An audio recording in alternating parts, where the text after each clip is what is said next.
আহকচোন আজিৰ অনুষ্ঠানটিলৈ যাওঁ। নমস্কাৰ, সুপ্ৰভাত, সুস্বাগতম জনাইছোঁ মই সাগৰিকা গোস্বামী। বজালী ৰুৰেল এডভান্সমেণ্ট ছ'চাইটিৰ উদ্যোগত আৰু কৃষ্ণকান্ত লগতে এটি গছপুলিৰে সম্বৰ্ধনা জ্ঞাপন কৰিছে। আসন গ্ৰহণ কৰিবলৈ অনুৰোধ জনাইছোঁ। ইয়াৰ পিছতে আমি সম্বৰ্ধনা জ্ঞাপন কৰিবলৈ আগবাঢ়িছোঁ। আমাৰ মাজত আন এগৰাকী বন্তি প্ৰজ্বলক সন্মানীয় ডক্টৰ ধীৰেশ। আমাৰ ইয়াত পৰম কলাই উপস্থিত হৈছে আমাৰ পাঠশালা বজাৰ কমিটিৰ সন্মানীয় সম্পাদক অসীম চৌধুৰীদেৱ।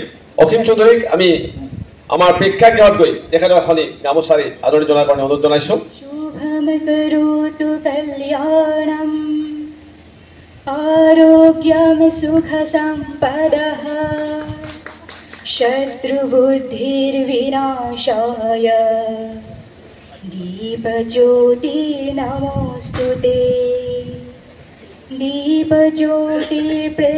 এই প্ৰতিযোগিতামূলক পৰীক্ষাৰ বাবে সজাগতা সৃষ্টি কৰিবলৈ আৰু ইচ্ছুক ব্যক্তিসকলক এই ক্ষেত্ৰত অলপ সহায় কৰাৰ উদ্দেশ্যে যি সভা আয়োজন কৰা হৈছে এই আদৰণি জনাব ওলাইছোঁ।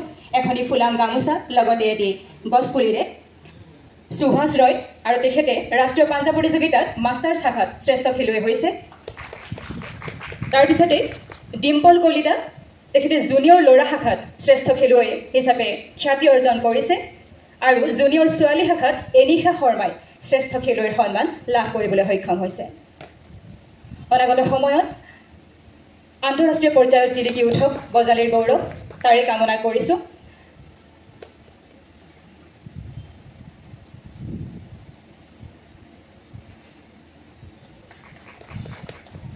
প্ৰেক্ষাগৃহত আসন অলংকৃত কৰিবলৈ অনুৰোধ জনাইছোঁ। ইয়াৰ পিছতে আমাৰ মাজত আছে সন্মানীয় যুৱ শিক্ষক তথা সমাজসেৱী বজালীৰ সন্মানীয় শ্ৰীযুত দৰ্পণ অলেমন কলিতাদেৱ। আমি তেখেতক মঞ্চলৈ স্বাগতম জনাইছোঁ, আসন গ্ৰহণ কৰিবলৈ অনুৰোধ জনাইছোঁ। ইয়াৰ পিছতে আমাৰ মাজত আছে গিলবাৰ্ট ইংলিছ স্কুলৰ প্ৰধান শিক্ষক সন্মানীয় শ্ৰী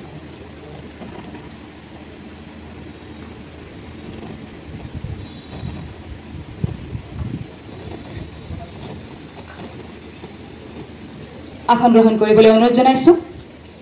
ইয়াৰ লগে লগে আমাৰ মাজত উপস্থিত হোৱা সন্মানীয় দেৱ চৌধুৰীদেৱক আমি সম্বৰ্ধনা জ্ঞাপন কৰিবলৈ আগবাঢ়ি যাম আৰু আমাৰ উদ্যোক্তাসকলক অনুৰোধ জনাইছোঁ অসমীয়াৰ গৌৰৱস্বৰূপ এখনি ফুলাম গামোচা, আজিৰ অনুষ্ঠানৰ স্মৃতিস্বৰূপ এটি স্মাৰক আৰু প্ৰকৃতিৰ আটাইতকৈ ধুনীয়া উপহাৰ এটি গছপুলিৰে সম্বৰ্ধনা জ্ঞাপন কৰিবলৈ।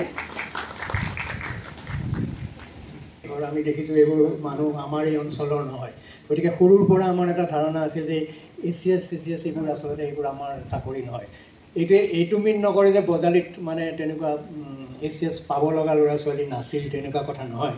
কিন্তু বিভিন্ন কাৰণত আমাৰ এই অঞ্চলৰ ল'ৰা ছোৱালীয়ে যিটো বিশুদ্ধ শৈক্ষিক লাইন, যে মেডিকেলে হওক ইঞ্জিনিয়াৰিঙে হওক বা কোনোবা এটা বিষয়ত মানে গাধা, মানে মই এইটো কোৱা নাই, বিনোদ সিঙে ক'লে যে গাধাৰ নিচিনা খাটিব লাগিব। তাৰমানে আমিতো নাখাটো, অসমীয়া ল'ৰা ছোৱালীটো ইমান আমাৰ পৰীক্ষা যেতিয়া আহিব তেতিয়া পঢ়িম আমি আৰু দিন ৰাতি আৰু ইমান আমি ভাবি ভাল লাগে IAS হ'ম, মেজিষ্ট্ৰেট হ'ম, DC হ'ম, চিফ ছেক্ৰেটাৰী হ'ম, পুলিচ আহিব চালান দিব, সেইবোৰ আমি ভাবি থাকোঁ। কিন্তু গাধাৰ নিচিনা খাটা আমাৰ সেই লক্ষণটো নাই, মানে সেই গুণটো এতিয়াও আহি পৰা নাই। কাৰণ আমাৰ ইমান অসমখন ইমান যোগ্য ভোগ্য বসুন্ধৰা, কাৰণ মই দেখিছোঁ আমাৰ পাঠশালা পাঠশালা হওক মানে একো নকৰাকৈ খাই থাকিব পাৰি। এই প্ৰেক্ষাগৃহৰ পৰা প্ৰস্থান নকৰে যেন।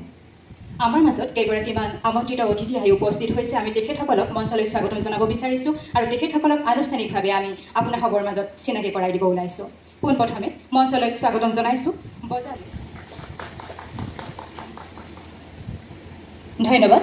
ইয়াৰ পিছতে আমাৰ মাজত থকা বাক্সা জিলাৰ জিলা পৰিবহণ বিষয়া সন্মানীয় শ্ৰীযুতা স্তুতি পৰাশৰক সম্বৰ্ধনা জ্ঞাপন কৰিবলৈ আমাৰ উদ্যোক্তাসকলক অনুৰোধ জনাইছোঁ।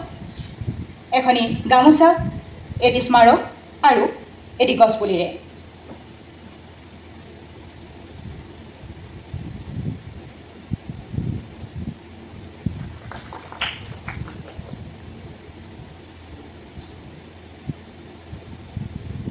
আন্তৰিক ধন্যবাদ জ্ঞাপন কৰিছোঁ আৰু এইবাৰ সম্বৰ্ধনা জ্ঞাপন কৰিবলৈ আগবাঢ়িছোঁ বৰপেটা জিলাৰ লোক নিৰ্মাণ বিভাগৰ সহকাৰী কাননিক বিষয়া সন্মানীয় শ্ৰীযুতা যুৱস্মিতা কাকতিক আৰু তেখেতক আদৰণি জনাবলৈ আমাৰ উদ্যোক্তাসকলক অনুৰোধ জনাইছোঁ। এখনি ফুলাম গামোচা, এটি স্মাৰক আৰু এটি গছপুলিৰে।